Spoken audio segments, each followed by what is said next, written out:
तो hello everyone, welcome to our channel Jakkas Padhai. आज के इस वीडियो में हम लोग भोली के बारे में डिस्कशन करेंगे। चैप्टर है आपकी क्लास इंग्लिश के लिटरेचर का। ठीक है, देखो वीडियो बहुत दिन बाद आ रही है, हमको ही पता है। देखो क्या था ना कि वीडियो में व्यूज़ बहुत कम आ रहे थे, इससे डिमोटिवेशन थोड़ा हो गया था। अब थोड़ा वीडियो बनाने का मन भी नहीं कर रहा था कि व्यूज़ नहीं आ रहे तो वीडियो क्यों बने। लेकिन फिर सोचा कि हाँ बनाते हैं वीडियो, कोई दिक्कत नहीं है, तो बनाया आज वीडियो। भोली का चैप्टर है, अच्छा चैप्टर है। सो ये एनिमेटेड वीडियो रहेगा कुछ इस तरीके से। भोली का जो चैप्टर है पूरा इसमें डिस्कस हो जाएगा। आप एक तरह से इसको पढ़ लेना। इसको आप पढ़ने के बाद जो मैं पढ़ा रहा हूँ उसके बाद क्वेश्चन प्रैक्टिस कर लेना, आपकी तैयारी हो जाएगी। ठीक है, बस इसको पढ़ के क्वेश्चन प्रैक्टिस कर लेना। इस स्टोरी का जो मेन कैरेक्टर है जिसके पीछे पूरी स्टोरी सराउंड करती है वो है भोली। भोली एक लड़की थी, छोटी सी बच्ची थी, जो बचपन में अपने बेड से गिर जाती है। उसके दिमाग में हल्का सा चोट लग जाता है, जिसकी वजह से वो बार बार हकलाती थी। और उसके कुछ बीमारी हो गई थी बचपन में, जिसकी वजह से उसके चेहरे पे पोक मार्क्स थे और हर कोई उसका मजाक उड़ाता था।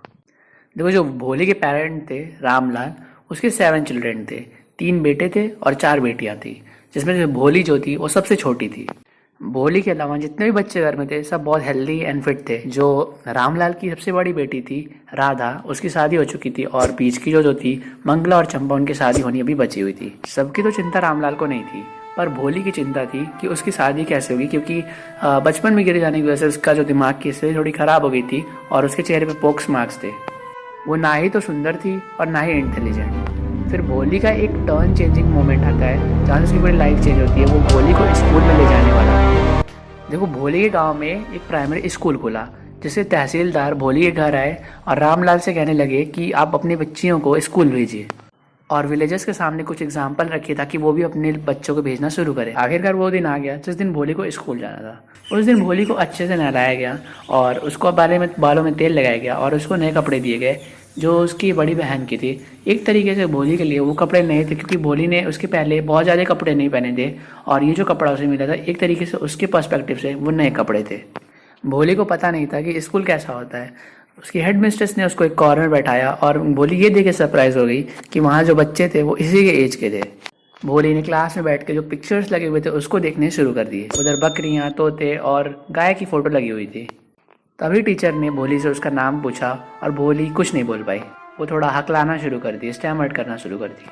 उसे लगा कि जो और सारी लड़कियां हैं उसकी एज उस पर हंसेंगी। एक तरीके से वो पीयर प्रेशर में आ करके उसको लगा कि जो सारी लड़कियां हैं वो हंसेंगी उसके ऊपर, इसलिए उसने अपना स्टैमरिंग, अपना कॉन्फिडेंस लूज कर दिया और स्टैमर करने लगी, अपने मतलब हकलाना शुरू कर दी।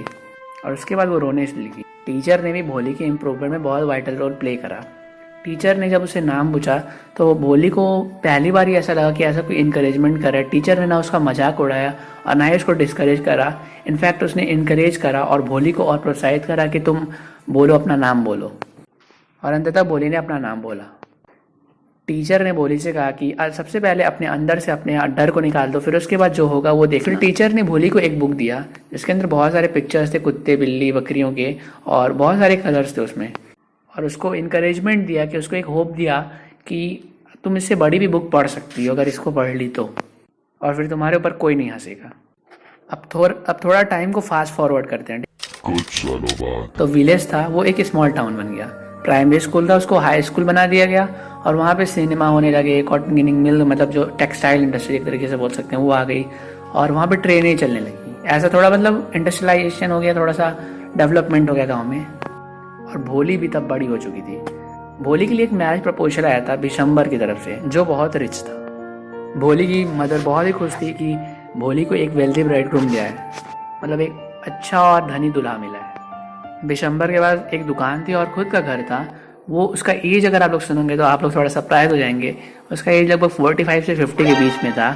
और ही लिम्ड ऑल्सो। लिम्ड मतलब मैं आपको बता दूं, इसका मतलब होता है कि वो लंगड़ाता था। बिशंबर जो था वो थोड़ा लंगड़ा करके चलता था। यही नहीं, और सुनिए, उसके पहले भी शादी हो चुकी थी, जैसे उसके चिल्ड्रन थे। और उसकी तरफ से उसको एक राज उससे छुपी हुई थी कि भोली के चेहरे पे जो पॉक मार्क्स थे वो उसको बारे में उसको नहीं पता था। ये सब बातें करते हुए भोली ने सुन लिया था। फिर शादी का टाइम आ गया। बिशंबर आए यहाँ पे लंगड़ाते हुए। वो बैठे जहाँ पे रहता है सब कुछ, मंडप बोल सकते हैं। बैंड बज रहा था ब्राइड ग्रूम के लिए। बुक में एक लाइन लिखी हुई है, भोली sister got jealous of her. Means इस चीज़ों पे भी वो जेलस कर रही थी कि भोली को वेल्दी हस्बैंड मिल रहा था। रामलाल भी खुश था कि उसने कभी नहीं सोचा था कि भोले के लिए इतना धनी परिवार मिल सकता है शादी करने के लिए। तो किसी पेरेंट्स की खुशी इसी चीज़ में होती है कि अपने बच्चों को अच्छे से सेटल होना चाहिए, स्टेबलाइज होना देखना चाहते हैं। तो वो रामलाल भी कोई गलत नहीं कर रहा था, रामलाल भी अपने पर्सपेक्टिव से देख रहा था कि अगर इसको धनी लड़का मिलेगा तो इसके लिए प्रॉब्लम नहीं होगा। और वो देख के बहुत ओवर जॉयड था, बहुत मतलब अति अति आनंदित था कि उसे ड्रीम नहीं कर रहा था कि ऐसा उसके 4 डॉटर जो भोली था ऐसे शादी होगी। फिर पंडित जी ने आदेश किया कि वधू को बुलाया जाए। वधू भी आई, फिर भोली आई। फिर उसमें यहाँ पे बुक में एक लाइन लिखा है कि वो कैसा ड्रेस पहनी थी, red silk and bridal dress. इसको आप याद कर रहे हैं, क्या पता है हमसे क्यों में पूछ सकते हैं क्वेश्चन। फिर वरमाला का टाइम आया। फिर उसके बाद जब माला डालने लगी भोली तो बिशंबर ने उसके पॉक मार्क्स देख लिए और उसने अपने दोस्त से बोला कि क्या तुम लोगों ने पहले पॉक मार्क्स नहीं देखे थे इसके। तो उसके दोस्त बोल रहे हैं तुम भी इतने कम एज के नहीं हो कि तुम्हें अच्छा शादी हो सके, तुम्हारा भी एज बहुत हो चुका है, इसलिए जो हो रहा है उसे होने दो। बिशंबर ने इस चीज़ का फ़ायदा उठाते हुए, उनकी मजबूरी का फ़ायदा उठाते हुए रामलाल से 5,000 रुपये की एक्स्ट्रा डावरी की मांग करी। अब रामलाल से गरीब को कहाँ से देते 5,000 रुपये, उस टाइम की बात है, 5,000 रुपये कहाँ से देते। तो रामलाल ने अपना जो सर पर टर्बन रखा हुआ था उतार के उनके कदमों में रख दिया, माननीय बिशंबर जी के कदमों पर रख दिया।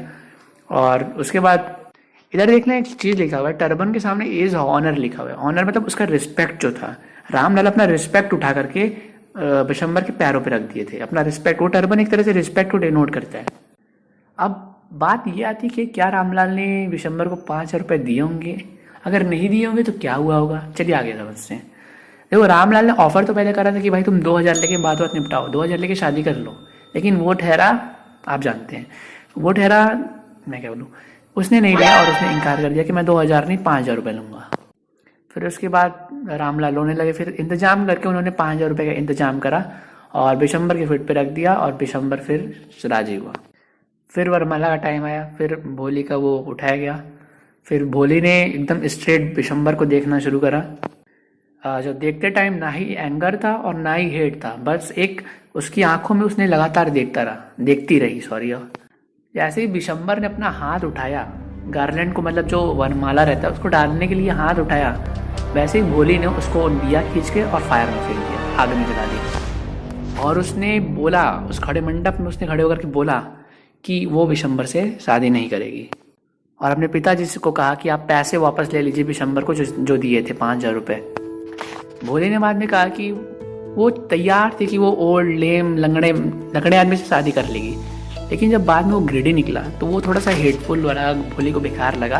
तो इसलिए भोली ने अपना डिसीजन दिया, अपना फाइनल डिसीजन सबके सामने रखा कि वो मैरी नहीं करेगी, वो शादी नहीं करेगी उससे। पूरे गांव के लोग देखे, जिसको गांव वाले ने डम्ब काऊ समझ रखा था, उसने आज वायलेंट होकर के सबको दिखा दिया और सब लोग मंडप में से उठ करके चले गए। रामलाल वहीं पे खड़े रहे। उनका जो सर था वो थोड़ा झुक गया, ग्रीफ या फिर शेम से कह सकते हैं। एक तरीके से हो सकता है कि थोड़ा कल्चर में है कि अगर कहीं पे कुछ होता है ऐसा, जैसा अभी हुआ है, तो जो रहता है उसका सर झुक जाता है। ऐसा होता है, ऐसा एक्सेप्ट नहीं करती सोसाइटी, इसलिए मैं बोल रहा हूँ। फिर रामलाल ने कहा कि अब तो भोली तुमसे फिर कोई तुमसे शादी नहीं करेगा, तुम क्या करोगी अब अपने साथ। फिर भोली ने अपने पिताजी को समझाया कि आप चिंता ना करें, वो उनकी सेवा करेगी उनके ओल्ड एज तक, उनके बुढ़ापे में उनकी सेवा करेगी अपने पिता माता की। और वो उसी स्कूल में पढ़ाएगी जहाँ वो पढ़ाती थी। सॉरी अगर मैं बीच में ना बताया हूँ कि भोली एक टीचर हो गई थी, भोली टीचर बन के पढ़ाती थी। तो वो इसने बोला कि वो उसी स्कूल में पढ़ाती रहेगी और अगर उसे शादी नहीं हुआ तो वो अपने पेरेंट्स का सेवा करेगी। और जो उसकी टीचर थी जिसने उसको इनकरेज करा था बचपन में कि तुम अपना नाम बोलो, जिसने उसको बुक दिया था, वो सारा ड्रामा जो था वो खड़ी होकर के देख रही थी एक साइड में, और उसने अपना सेटिस्फैक्शन उस पर दिया। उसको अंदर से लगा, मैं सेटिस्फैक्शन प्रभावित किया, मतलब उसको लगा कि हाँ जो उसने सिखाया वो थोड़ा सही कर रहा था। और एक लाइन अच्छी से दी हुई है किताब में, she did so like a great artist does on his creation of art. मतलब उसने बहुत अच्छे तरीके से बखूबी अपनी किरदार को निभाया, टीचर ने अपना पैशन को निभाया। तो इधर आपका चैप्टर फिनिश होता है। देखो अब आपका काम है कि देखो बहुत सारे बच्चे तो एग्ज़ाम के 2 दिन पहले 3 दिन पहले देखते हैं, तो उनके पास ज़्यादा टाइम नहीं रहता होगा बुक पढ़ने का। अगर आपके पास टाइम है बुक पढ़ने का तो आप फॉर श्योर एक बार बुक पढ़ लो, इस स्टोरी को एक बार इसमें से समझ लिए। फिर अब जब बुक पढ़ोगे ना तो आपके माइंड में वो पिक्चर्स रिवॉल्व होंगे सारे, जो सारे इसमें मैंने बताया है अभी। अच्छे से ना डिस्क्रिप्शन में इसकी मैं समरी आपको दे दूंगा, समरी आप वहाँ से देख सकते हो। और बहुत सारे वीडियोज़ जो हैं इंग्लिश के क्लास 10th की, उसकी भी लिंक्स मैं डिस्क्रिप्शन में दूंगा। और प्लेलिस्ट अलग से क्रिएट है, अगर आपको कोई भी चैप्टर दिक्कत है तो आप जा करके देख सकते हो, या फिर कोई भी अगर चैप्टर आपको इसमें नहीं दिख रहा होगा तो आप कमेंट डाउन कर सकते हो, मैं उस पर ज़रूर वीडियो बनाऊँगा। ठीक है, देखो वीडियो बहुत दिन बाद आ रही है, 9 महीने बाद लगभग आ रही है, तो क्योंकि डीमोटिवेशन थोड़ा हो गया था चैनल क्रिएट करने में, व्यूज़ आ नहीं रहे थे। मैं कहा कि लेकिन फिर से क्रिएट कर रहा हूँ, शायद आए कि ना, क्या पता। चलो आज के लिए इतना ही। Thank you so much for watching. अगले वीडियो में मिलेंगे ही आपसे। धन्यवाद।